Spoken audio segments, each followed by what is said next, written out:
Hey guys, welcome back to my channel. This is Abid. I hope you all are doing well. So, if you are planning to come to Canada, this video is going to be very useful for you क्योंकि हम इस video में बताएंगे कि आपको कौन से intake में कनाडा आना चाहिए और ये भी बताएंगे कि आपको कौन सा इंटेक हर हालत में अवॉइड करना चाहिए। अगर आपने डिसाइड कर लिया है कि आपको कनाडा आना है पर आपको नहीं पता है कि आपको कौन से इनटेक में कनाडा आना है, ये वीडियो आपके लिए बहुत ही ज्यादा यूजफुल इंफॉर्मेटिव होने वाली है क्योंकि इस वीडियो में आपको बताऊंगा कि आपको कौन से इनटेक में कनाडा आना है। अगर कोई भी आपका कंसल्टेंट, रिलेटिव, फ्रेंड आपको सजेस्ट कर रहा है कि इस इनटेक में चला जा, तो आपको उस इनटेक में बिल्कुल भी नहीं आना है अनटिल अनलेस कि आप कोई स्पेसिफिक कोर्स करने आ रहे हो और वो उसी इनटेक में अवेलेबल हो। आज की वीडियो में हम डिस्कस करेंगे कि अगर आप कनाडा आते हो पढ़ाई करने के लिए तो आपके पास कौन कौन से इंटेक्स अवेलेबल है, कौन से इंटेक आपको हर हालत में अवॉइड करने हैं। फिर डिस्कस करेंगे कि वो वाला इंटेक आपको अवॉइड करना क्यों है, और फोर्थ पॉइंट में कि आपके लिए कौन सा इंटेक बेस्ट होगा और अगर आप उस इंटेक में आओगे तो आपको उसमें क्या क्या फायदे होंगे। और जो हमारा लास्ट पॉइंट है उसमें हम बताएंगे कि अगर एक स्टूडेंट 2 साल का डिप्लोमा लेके आता है तो वो उस ड्यूरेशन में कितना पैसा कमा लेगा। गाइस, वीडियो में आगे बढ़ने से पहले make sure to subscribe the channel and like the video क्योंकि बहुत ही ज़्यादा मोटिवेशन मिलती है अगर आप सब्सक्राइब चैनल करते हो। और अगर आपकी कोई भी क्वेरीज है, कोई भी क्वेश्चंस आए तो वो कमेंट सेक्शन में आप पूछ लिया करो क्योंकि बहुत ही ज़्यादा अच्छा लगता है क्योंकि एक कम्युनिटी बिल्ड हो रही है। Without wasting any more time, let's get started with this video. अगर आप कनाडा आते हो पढ़ाई करने के लिए तो कनाडा में सिर्फ 3 ही इंटेक्स अवेलेबल है। पहला है विंटर इनटेक जो कि आपका जनवरी में स्टार्ट होता है। सेकंड है आपका समर इनटेक जो आपका मई में स्टार्ट होता है। And third and last one is आपका फॉल इनटेक जो आपका सितंबर में स्टार्ट होता है। अब क्वेश्चन अराइज होता है कि हमें कौन सा इनटेक अवॉइड करना है। अगर साफ सीधे शब्दों में कहा जाए तो हमें मेन इनटेक अवॉइड करना है। और इस इनटेक में अगर आएंगे तो हमारा क्या क्या नुकसान होगा, ये वाली चीजें मैं आगे वीडियो के डिस्कस करूंगा। पर अभी के लिए जो इंपॉर्टेंट है कि मेन टेक में ऐसी कोई भी एक्टिविटीज नहीं होती जो जनवरी एंड सितंबर इनटेक में ना होती हो, but January and September intake में ऐसी बहुत ही ज्यादा अच्छी चीजें होती हैं जो मेन इनटेक में बिल्कुल भी नहीं होती। और अगर आपको कोई भी कंसल्टेंट, फैमिली मेंबर या फिर फ्रेंड सजेस्ट करता है कि मेन टेक में चला जा, तो आपको इस इनटेक में बिल्कुल भी नहीं आना है क्योंकि ये डिसीजन आपके ऊपर है। आपको अपनी जॉब्स भी देखनी है और आपको अपनी जो स्टडी है वो भी देखनी है क्योंकि मेन टेक में इतनी खास कुछ स्टडी भी नहीं होती क्योंकि जो आपके प्रोफेसर होते हैं वो समर्स में आपके चले जाते हैं और वो आते हैं विंटर्स में, सितंबर एंड जनवरी में। ये डिसीजन आपके ऊपर है कि आपको मेन टेक में नहीं आना है। तो इसके रीजंस हम वीडियो के आगे बताएंगे, बट अगर आपको इतना ही जानना था कि इस इनटेक में आना है या नहीं आना है तो आपको में इनटेक में बिल्कुल भी नहीं आना है।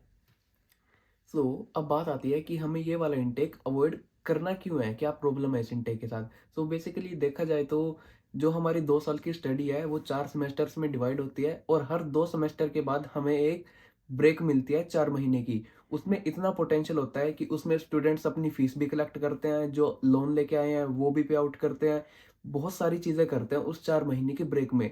अब बात आती है अगर आप मेन टेक में आते हो तो आपकी स्टडी चलेगी मई से लेके दिसंबर तक और आपको ये वाली ब्रेक मिलेगी जनवरी से लेके अप्रैल तक। उस टाइम बहुत ही ज्यादा स्नो होगी, जो बिजनेसेस होते हैं वो आपके बिल्कुल लोएस्ट पोटेंशियल पे चलते हैं। आपको इतना ज्यादा मौका नहीं मिलेगा पैसे कमाने का, अपनी फीस इकट्ठी करने का, मतलब लोन उतारने का। और यहीं कहीं अगर आपका कोई दोस्त आएगा वो सितंबर इनटेक में आएगा तो उसको वही वाली ब्रेक मिलेगी समर्स में। समर्स में यहाँ का ये हिसाब किताब है, एक तो बहुत अच्छी समर्स होती है और जो बिजनेसेस होते हैं वो अपने हाईएस्ट पोटेंशियल पे चलते हैं। स्टूडेंट्स इसमें बहुत ही ज़्यादा अच्छे पैसे कमा लेते हैं, अपनी फीस भी इकट्ठी करता है, लोन भी पे ऑफ करता है। और टिप्स की तो पूछो ही मत, टिप्स तो बहुत ही ज़्यादा भर भर के मिलती है।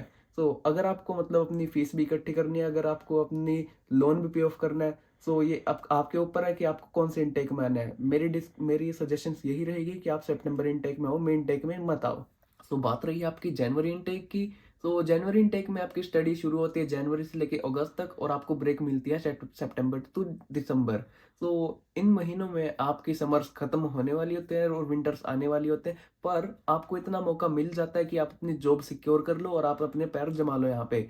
जनवरी इनटेक इतना अच्छा तो नहीं है सितंबर इनटेक जितना, पर ये मई इनटेक जितना बुरा भी नहीं है। अगर आप सितंबर इनटेक में नहीं आ पाए तो आप जनवरी इनटेक में आ सकते हो, पर आप मई इनटेक की तरफ मत जाना।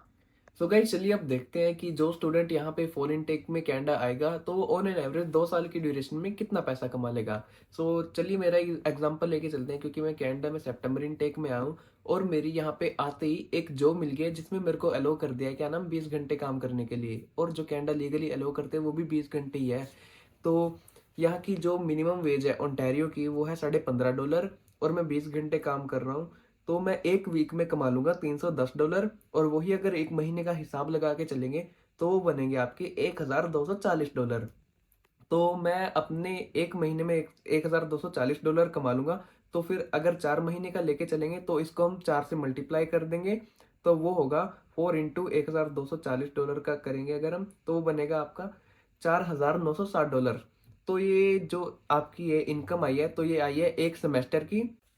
चलिए अब देखते हैं आप सेकंड सेमेस्टर में कितना कमाओगे। जैसा कि आपने सेमेस्टर 1 में कमाया था आप सेकंड में भी उतना ही कमाओगे, क्योंकि आपको लीगली अलो सिर्फ 20 घंटे ही रहेंगे और मिनिमम वेज भी $15.5 है। तो आप एक महीने में $1240 कमाओगे और 4 महीने में 4960। चलिए अब बढ़ते हैं अपनी सेमेस्टर ब्रेक की तरफ, जो कि आपको मिलती है हर 2 सेमेस्टर के बाद। और अगर आप सितंबर इनटेक में आओगे तो ये आपको ब्रेक मिलेगी समर्स में, और अगर आप मेन टेक में आओगे तो ये ब्रेक मिलेगी आपको विंटर्स में। इसमें ये कंपेयर करते हैं अब इनको। जो विंटर्स में ब्रेक मिलेगी आपको, उसमें जो बिजनेसेस होते हैं वो अपने लोएस्ट पोटेंशियल पे चलते हैं, क्योंकि हर जगह स्नो ही स्नो होती है, कोई भी बाहर नहीं निकलता और काम करने की इतनी अपॉर्चुनिटीज नहीं होती। और अगर हम समर्स की तरफ देखेंगे तो जो बिजनेसेस होते हैं वो अपने हाईएस्ट पोटेंशियल पे चलते हैं। जो यहाँ पे गोरे वगैरह घूमते हैं वो भी बहुत ज्यादा होटल्स वगैरह रेस्टोरेंट में आते हैं, बहुत ही ज्यादा हाईएस्ट पोटेंशियल पे बिजनेसेस चलते हैं सारे के सारे। और काम करने की अपॉर्चुनिटीज हर जगह होती है। एग्जांपल लेके चलेंगे हम समर्स की, और यहाँ पे 2 सिनेरियोज हैं। एक बच्चा करता है 40 घंटे काम और एक बच्चा करता है 70 घंटे, जो दो दो शिफ्ट लगाते हैं। क्योंकि यहाँ पे हमें जो सेमेस्टर ब्रेक मिलती है उसमें हमें पूरी छूट दी जाती है कि आप जितना मर्जी काम करो, चाहे आप दो दो शिफ्टें लगाओ। तो एक बच्चा कर रहा है आपका 70 घंटे काम और एक कर रहा है 40 घंटे का काम। अब देखते हैं हम, पहला सिनेरियो है वो 40 घंटे का है, तो वो एक महीने में ऑन एन एवरेज कितने पैसे कमा लेगा। तो इसको हम मल्टीप्लाई करेंगे 40/15.5, जो कि आपकी मिनिमम वेज है, मल्टीप्लाई बाय 4, 4 हफ्ते। तो ये बन जाएगा आपका एक महीने का $2480। और यही 4 महीने का अगर देखेंगे तो इसको हम 2480 को 4 से मल्टीप्लाई कर देंगे, ये बनेगा आपका $9920। तो ये आपका पहला सिनेरियो था, जो बच्चा अपनी ब्रेक में 40 घंटे काम कर रहा है। और अब दूसरा सिनेरियो देखते हैं जिसमें एक बच्चा दो दो शिफ्टें लगा रहा है, 70 घंटे काम कर रहा है एक वीक में। देखते हैं वो कितना पैसा कमाएगा। तो इसको हम मल्टीप्लाई करेंगे 70/15.5, 15.50 टू 1 वीक। तो ये कमाएगा एक वीक में अपना $1085, और यही एक महीने में कमा लेगा $4340। अब इसका देखते हैं ये 4 महीने में कितना कमाएगा। इसको मल्टीप्लाई कर देंगे हम 4340 को 4 से, तो ये कमाएगा आपका $17,360। तो आप देख सकते हो अगर आप ब्रेक में दो दो शिफ्टें करोगे तो आप कितना पैसा कमा लोगे। अगर आपके पास लोन लेके आ रहे हो कनाडा में, या फिर आपके पास कुछ कर्ज वगैरह होते हैं, क्योंकि यार मिडिल क्लास से सभी आते हैं यहाँ पे, सपने लेके आते हैं कि घर भी पैसा भेजेंगे। तो अगर आप थोड़ा सा भी अपना दिल मार के कि ये सोच लो यार कि 4 महीने हैं तो 70 घंटे काम कर लेंगे, कुछ नहीं होगा, अगर आप यही सोच के काम करोगे तो आप बहुत ज्यादा अच्छे पैसे कमा सकते हो, और आप इसी ब्रेक से अपनी फीस भी भर सकते हो, अपना लोन वगैरह भी उतार सकते हो। सो प्लीज 70 घंटे की तरफ जाएं। ऐसा मत सोचें कि समर से यार ऐश भी कर लेंगे, तो ऐसा मत सोचना, क्योंकि अभी स्टूडेंट्स हैं और हम ऐसा यहाँ पे ऐश वगैरह भी करने नहीं आए हैं। हमें सब पता है कि घर वगैरह ही पैसे भेजने होते हैं। तो चलिए अब टोटल करते हैं कि जो आपके चारों के चार सेमेस्टर है और प्लस आपकी सेमेस्टर ब्रेक है उसमें आपने कितना अर्न करा है।